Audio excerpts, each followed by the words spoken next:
You know, every year, Tennessee ranks among the worst states for fire deaths. That's why you often hear you need a smoke detector to protect your family. But a new Channel 5 investigation discovered not all detectors are equal. In fact, the most common type has an alarming rate of failure. Our consumer investigator, Jennifer Krause, found one family who wishes they'd know the difference.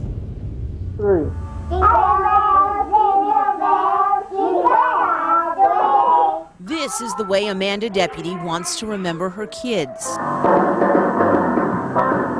The way they lived. Oh, how sweet. Not the way they died. You're not supposed to bury your children. Your children are supposed to bury you. And I buried 4. 911. I have a fire in my home. Deputy remembers waking up that night last February and being surrounded by thick black smoke. It just literally burnt your lungs as you suck it in. Do you know what's on fire? I'm the hallway upstairs. I'm upstairs. The fuse boxes is sparking. Deputy says she tried to get upstairs where 4 of her 5 kids had been sleeping, but she couldn't get through the flames. Absolute panic. Absolute. I'm sorry. I'm gonna have one child. Deputy, her husband, and their 3-year-old son managed to make it out. Her 4 other children did not. Mandy, JT, Sinjin, and Shelby all died in the fire. But autopsies later showed it wasn't the actual flames that killed them. Instead, all 4 died from smoke inhalation, long before the flames began to spread. At what point did you hear your smoke detector? Never. They never went off. And Deputy now believes she knows why her family never heard any sort of warning, even though there were 3 smoke alarms in the house.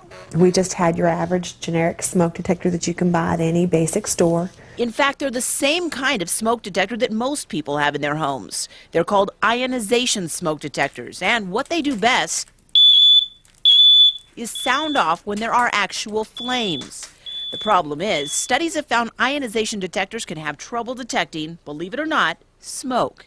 These cases keep me up at night. Jay Fleming is a deputy fire chief with the Boston Fire Department, and he's become an outspoken critic of ionization detectors because he says they often fail to work in smoky, smoldering fires. And the smoldering fires, they always occur while people are asleep.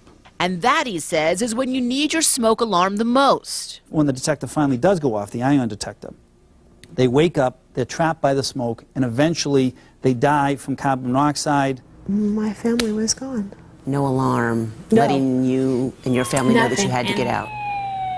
In fact, our investigation found consumers have filed literally hundreds of complaints about ionization detectors, how in smoke-filled rooms, their detectors failed to go off. Recently, a family who lost 2 relatives at a house fire in upstate New York won a $7 million verdict against a smoke detector manufacturer. And in Crossville, 2 children died in a house fire in the middle of the night after their detector didn't sound an alert.